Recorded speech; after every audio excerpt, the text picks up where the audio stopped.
श्री गुरु चरण सरोज रज निज मन मुकुर सुधारी।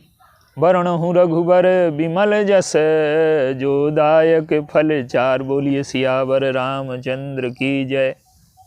सिय राम मैं सब जग जानी करऊं प्रणाम जोर जुग पानी। आइए,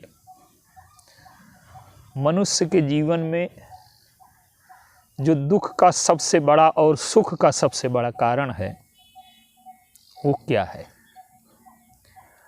और वो दुख का कारण न बने उस पर कैसे विजय पाएं हम। आज इसी पर थोड़ा सा विचार करते हैं। आज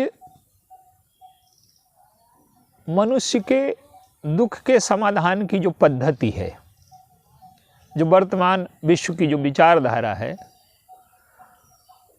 मनुष्य के दुख के समाधान के लिए ही सारे संप्रदाय, सारी संस्थाएं, सरकारें, जितना भी प्रयास, चाहे संगठित रूप से हो चाहे व्यक्तिगत रूप से हो, मनुष्य का एक ही प्रयास है कि हमारे जीवन से दुख मिट जाए।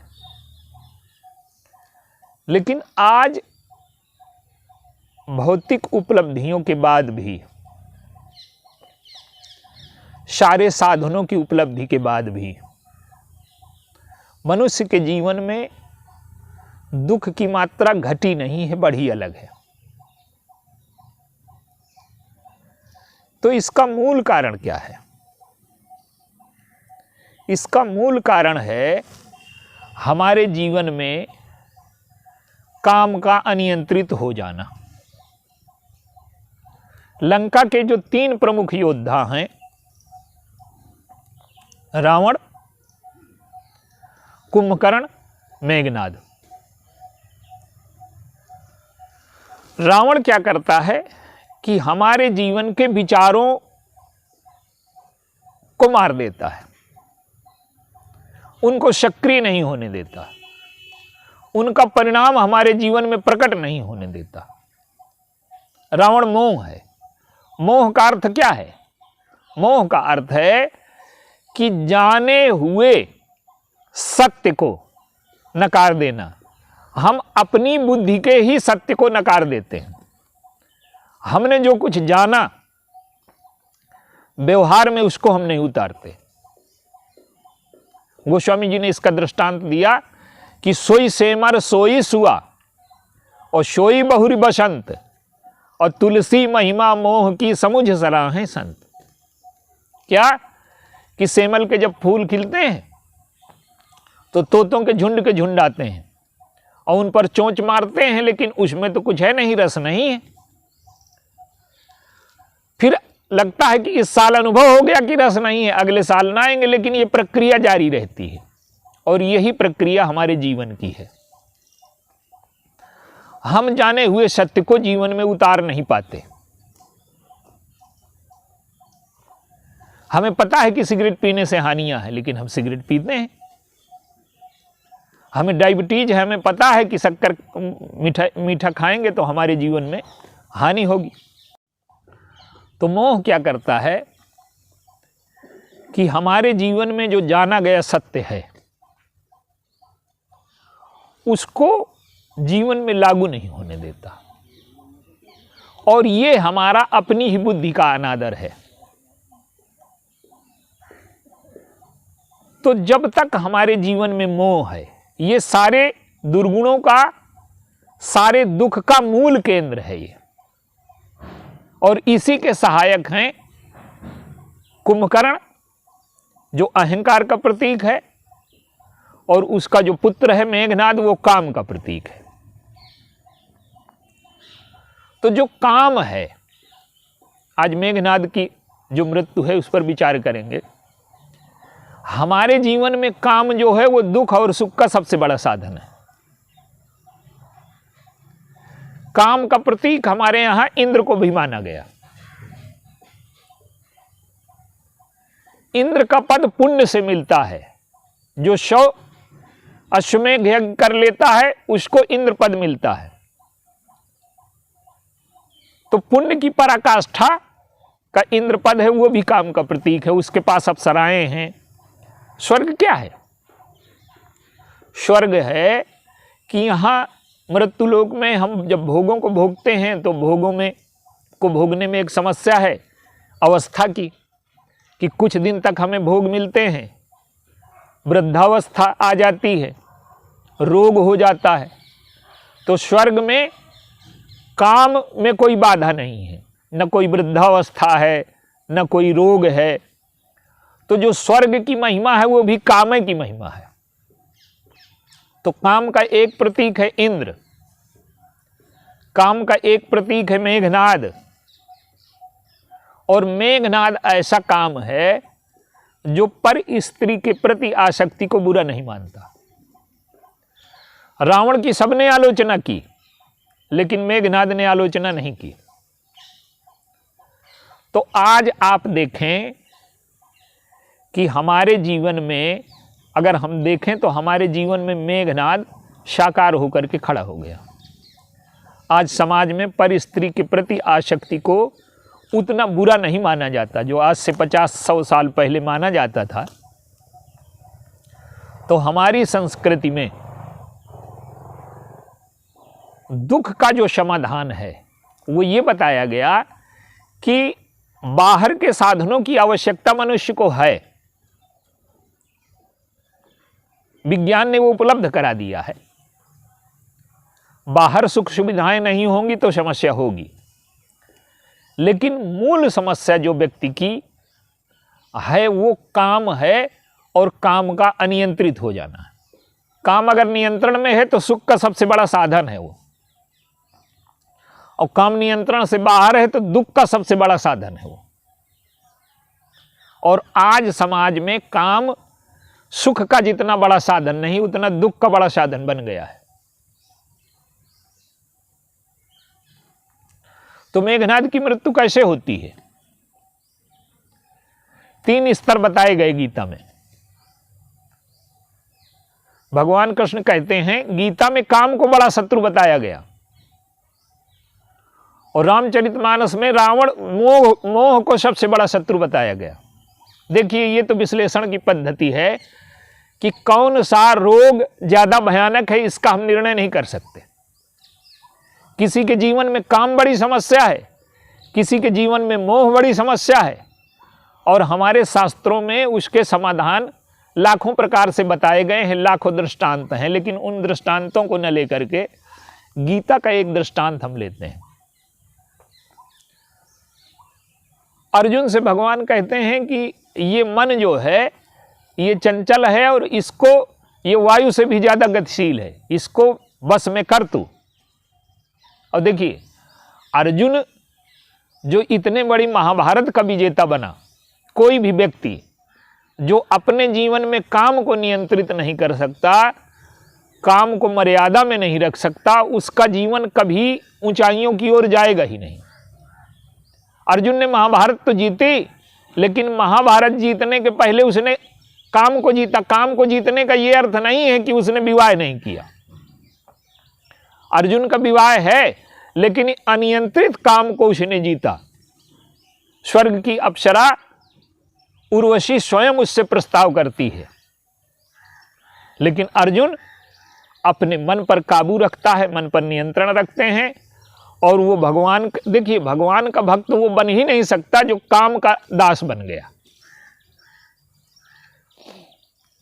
शूर्पणखाई,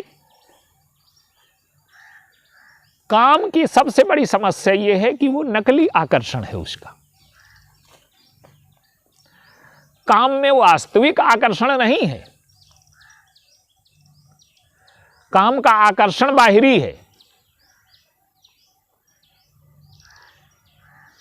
तो वो रुचिर रूप बना करके आई, और उसकी आंतरिक कुरूपता को व्यक्ति जान नहीं पाता, इसलिए उसमें फंस जाता है। तो शूर्पणखा आती है, सुंदर रूप बना करके आती है, लेकिन वैराग्य वो है जो काम की कुरूपता को न केवल जानता है और उसे दिखा भी देता है जीवन में। तो लक्ष्मण जी शूर्पणखा के कान काट लेते हैं, माने वैराग्य ने काम की कुरूपता को प्रकट कर दिया। तो अर्जुन का दृष्टांत है कि वो काम का विजेता है, वो अपनी स्त्री के प्रति छोड़ करके और किसी स्त्री के प्रति मां की दृष्टि रखते हैं। ये भी काम विजय है। लक्ष्मण जी तो वैराग्य के साक्षात स्वरूप हैं। तो भगवान कृष्ण ने गीता में काम के रहने के 3 स्थान बताए, इंद्रिय, मन और बुद्धि। काम को हम मनोज कहते हैं। मनोज का अर्थ है कि मन में कई प्रकार की वृत्तियां उठती हैं, लेकिन मन की सबसे प्यारी वृत्ति जो है वो काम है। सबसे ज्यादा चिंतन मन अगर किसी का करता है, सबसे ज्यादा किसी चीज में रस लेता है, तो वो काम में रस लेता है। लोभ बुद्धि का धर्म है, काम मन का धर्म है, क्रोध अहंकार का धर्म है और मोह चित्त का धर्म है। तो काम के 3 स्थान हैं, इंद्रिय, मन और बुद्धि। तो पहले काम इंद्रिय में आता है, फिर मन में सक्रिय होता है और फिर वो बुद्धि में जाता है। एक सुंदर स्त्री निकली या एक सुंदर पुरुष निकला, तो हमने आंख से देखा, वो सुंदर लगा हमें, और वो जो सुंदरता की परिभाषा है वो काम से आई है। किसी भी वस्तु को जब हम आंख से देखते हैं तो आंख से नहीं देखते, मन से देखते हैं। मन में अगर वासना नहीं है, काम नहीं है, तो सुंदरता असुंदरता की परिभाषा हमारे जीवन में नहीं होगी। एक बालक है, वो सौंदर्य की परिभाषा नहीं जानता, उससे आप पूछो कि सबसे सुंदर कौन है, तो वो कहेगा मेरी माँ, क्योंकि वो माँ उसके भोजन का प्रबंध करती है। जब वो युवा होगा तब उसे पता लगेगा कि सुंदर क्या है, असुंदर क्या है। तो ये सुंदरता की जो परिभाषा है वो काम से आती है। तो हमने आंख से सुंदर स्त्री देखी, मन में वासना आई, काम आया, लेकिन बुद्धि अगर सजग है हमारी, तो हमारी बुद्धि कहेगी कि नहीं, उधर नहीं देखना, समाज में बदनामी होगी, तो हम अपने मन को नियंत्रित कर लेते हैं। तो पहले इंद्रिय, मन और बुद्धि। काम की स्वीकृति बुद्धि से भी हमारे जीवन में होती है। जैसे ब्रह्मचर्य जीवन में हमें बताया जाता है कि काम से दूर रहना है, 8 प्रकार के जो वो हैं, न चिंतन करना, न अपने को सजाना, न शीशा देखना, श्रृंगार से बहुत दूर रहना। तो ब्रह्मचर्य आश्रम में जो चीज़ें बताई गई थी कि ये जीवन का सत्य है, वही सत्य गृहस्थ आश्रम में आकर के बदल जाता है। जीवन बहुत एक व्यापक आयाम है, उसमें सब कोई स्थान है, काम को भी स्थान है, मर्यादा को भी स्थान है, अमर्यादा को भी स्थान है, कहाँ व्यक्ति को कपड़े पहनना है, कहाँ उतार देना है। जीवन सबके सामंजस्य से बनता है, किसी एक चीज के अतिरेक से नहीं बनता। तो काम का बुद्धि के द्वारा समर्थन क्या है? मेघनाद कब मरेगा? मेघनाद मरेगा जब वो यज्ञ में मारा जाएगा। आप देखिए, मेघनाद से हनुमान जी भी युद्ध करते हैं और मेघनाद से लक्ष्मण जी भी युद्ध करते हैं। मेघनाद को हनुमान जी परास्त कर देते हैं, लेकिन मारने का काम हनुमान जी का नहीं है, मारने का काम लक्ष्मण जी का है। देखिए, ब्रह्मचारी काम को जीत ले तो इसमें कोई विजेता ही, इसमें कोई विशेषता ही नहीं। हनुमान जी तो बाल ब्रह्मचारी हैं, वो उन्होंने मन को इतना वश में कर लिया है, मन को इतना नियंत्रण में कर लिया है कि उनका मन काबू से बाहर जाता ही नहीं है। देखिए, महापुरुष जो होते हैं, हम जिनको हम संत कहते हैं, जिनको महात्मा कहते हैं, उनकी सबसे बड़ी विशेषता होती है कि वो अपने मन के विजेता होते हैं। संसार को जीतने वाला उतना महान नहीं माना जाता हमारी संस्कृति में, जितना अपने मन को जीतने वाला महान कहा जाता है। कबीरदास जी कहते हैं कि कुशल कुशल के करत ही जग में बचा न कोय, और माया मुई न मन मुआ। अब कुशल कहाँ से हो? जब तक मन नहीं मरेगा तो कुशलता कहाँ से होगी? तो मन में जब काम आता है तो मेघनाद रथ में चढ़ करके हनुमान जी का और मेघनाद का जो युद्ध है वो क्या है? मेघनाद रथ में चढ़ करके आया, माने ये काम अभी इंद्रिय में है, आंख में है। हनुमान जी ने उस रथ को तोड़ दिया। हनुमान जी तो महायोगी हैं, ज्ञानी हैं, उनको क्या कहें, वो तो साक्षात शंकर जी के अवतार हैं। जितनी भी साधनाएं हो सकती हैं सब उनके जीवन में है। तो अति विशाल तरु एक उपारा, बिरथ कीन लंकेश कुमारा। और गोस्वामी जी ने लिखा, जब मेघनाद आया, अन्य को देख करके हनुमान जी ने ध्यान नहीं दिया, लेकिन मेघनाद आया तो हनुमान जी ध्यान देते हैं। क्या? कपि देखा दारुण भटे आवा, कटकटाई गरजाय रुभा धावा। ये बड़ा दारुण भट्ट है, इसको जीत पाना बड़ा कठिन है संसार में। तो अति विशाल तरु एक उपारा, बिरथ कीन लंकेश कुमारा। उसके रथ को नष्ट कर दिया। माने हम अगर देख रहे थे किसी सुंदर स्त्री को आंख से, तो हमने आंख इधर घुमा ली। लेकिन हम लोगों के जीवन में यह है कि हम आंख तो घुमा लेते हैं, पर वो स्त्री मन में जाकर के बैठ गई। लेकिन हनुमान जी क्या करते हैं कि रथ को तोड़ देते हैं और मेघनाद से आकाश में भी लड़ते हैं। आकाश में लड़ने का अर्थ है कि इंद्रिय पर नियंत्रण और मन पर नियंत्रण। मन उनका काबू में है। तो मेघनाद उनसे डरता है, क्योंकि वो बाल ब्रह्मचारी हैं। मेघनाद डरता है उनसे, अन्य सबसे लड़ने को तैयार है वो, लेकिन वो हनुमान जी से डरता है।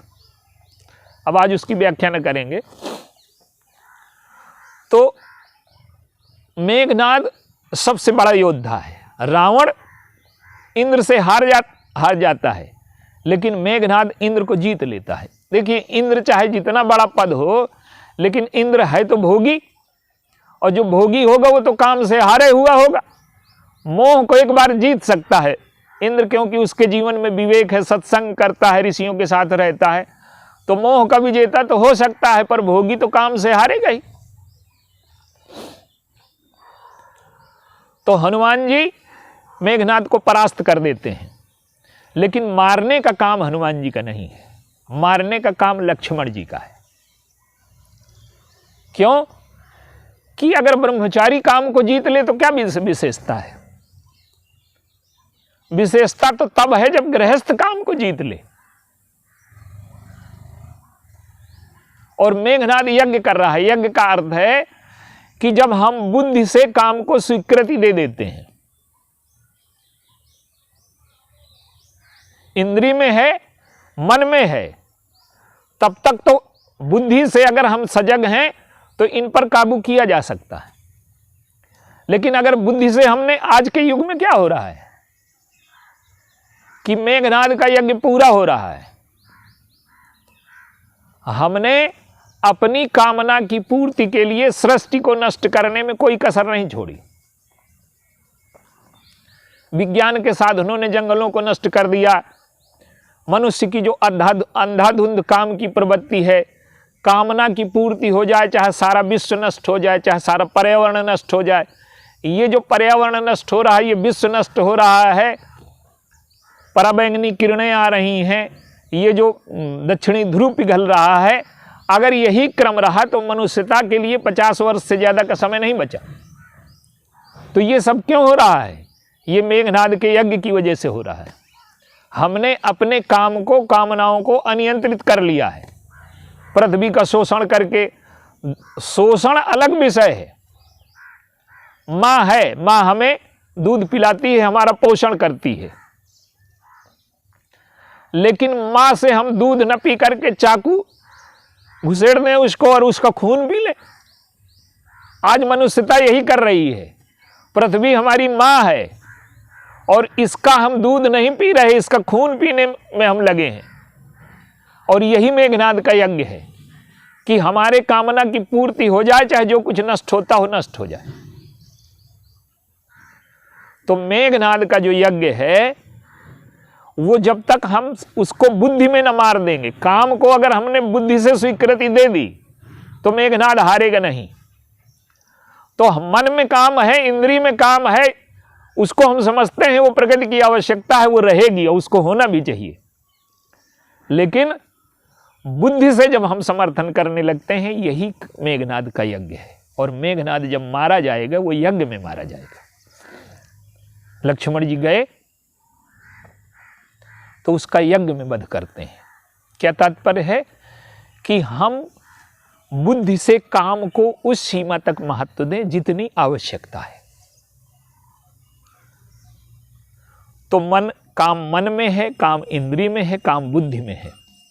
तो जब मेघनाद का यज्ञ नष्ट होगा, हम पहले बुद्धि से काम की कुरूपता को समझें, ये किस प्रकार से हमारे जीवन में दुख का कारण बनता है।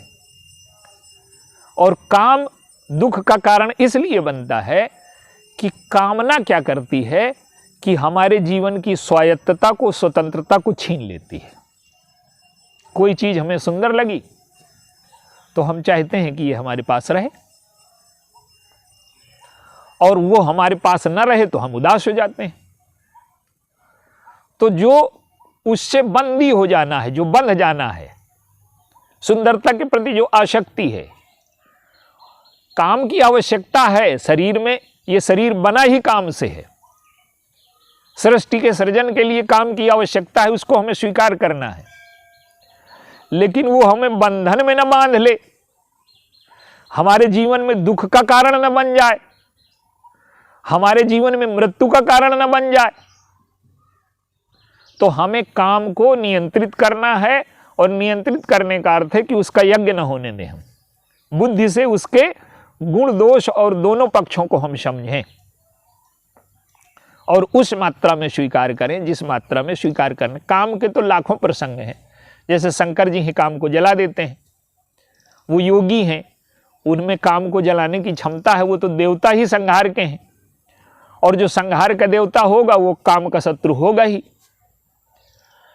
तो लक्ष्मण जी के द्वारा जो मेघनाद की पराजय है, उसका तात्पर्य ये है कि लंका का जो काम है, ये लक्ष्मण जी अयोध्या के काम है। यद्यपि वो वैराग्य हैं, काम की कुरूपता को नष्ट करते हैं, लेकिन काम की जीवन में आवश्यकता है कि नहीं है। लेकिन ये जो लक्ष्मण जी काम है, ये मोक्ष के अनुगामी काम है। तो हमारी जो संस्कृति थी, उसने विवाह को मोक्ष का साधन बनाया था। विवाह काम की पूर्ति का साधन नहीं था, इसलिए हम पत्नी को धर्म पत्नी कहते हैं। काम की पूर्ति उससे होती है, लेकिन उसके द्वारा हम धर्म का पालन करेंगे, काम से धर्म को स्वीकार करेंगे, और धर्म से फिर मोक्ष तक जाएंगे। तो लक्ष्मण जी जो हैं वो मोक्ष के अनुगामी काम है, भगवान राम के पीछे चलते हैं। और जो मेघनाद है वो मोह का अनुगामी काम है, वो रावण का समर्थन करता है। तो हम अपने जीवन में देखें कि हमारा जो काम है अगर मोक्ष का अनुगामी होगा तो हमारे जीवन में सुख का कारण बनेगा, आनंद का कारण बनेगा, तृप्ति का कारण बनेगा। और अगर मोह का अनुगामी काम है तो हमारे जीवन में दुख, पीड़ा, समस्याएं, तनाव, उदासी, आत्महत्या जो आज प्रमुख कारण है वो हमारे जीवन में रहेगा। तो हमें ये देखना है कि जो मेघनाद रूपी काम है और लक्ष्मण जी रूप जो वैराग्य रूप है या काम रूप जो भी कहिए उनको, तो मेघनाद की मृत्यु हो। और जब काम की मृत्यु हो जाएगी, मेघनाद की मृत्यु हो जाएगी, तब रावण की मृत्यु होगी। तो लंका के विरुद्ध जो राक्षसों का युद्ध है, ये अंतर जीवन में चलने वाला युद्ध है, कोई कथा कहानी नहीं है ये। यद्यपि इतिहास के रूप में वो सत्य है, ऐसा नहीं कि इतिहास में नहीं हुआ, लेकिन ये हमारे जीवन का शाश्वत सत्य है। तो हम अपने शास्त्रों की शाश्वतता को समझें। जो हम वेद कहते हैं किसी चीज को, वेद का अर्थ ही यही है कि वो शाश्वत ज्ञान जो मनुष्य को अंधकार से प्रकाश की ओर ले जाता है, वो शाश्वत ज्ञान जो मनुष्य को दुख से सुख की ओर ले जाता है, वो शाश्वत ज्ञान जो मनुष्य को मृत्यु से अमरत्व की ओर ले जाता है। और हमारे वेदों की उद्घोषणा यही है, अस्तो मा सद्गमय तमसो माँ ज्योतिर्गमय, मृत्योर्मा अमृतोगमय। तो अगर हम इस सत्य को समझ लेते हैं कि काम का स्वरूप हमारे जीवन में क्या होगा और मेघनाद रूपी जो काम है उसकी मृत्यु हमारे जीवन में हो जानी चाहिए, मेघनाद की मृत्यु का यही तात्पर्य है। बोलिए सियावर रामचंद्र।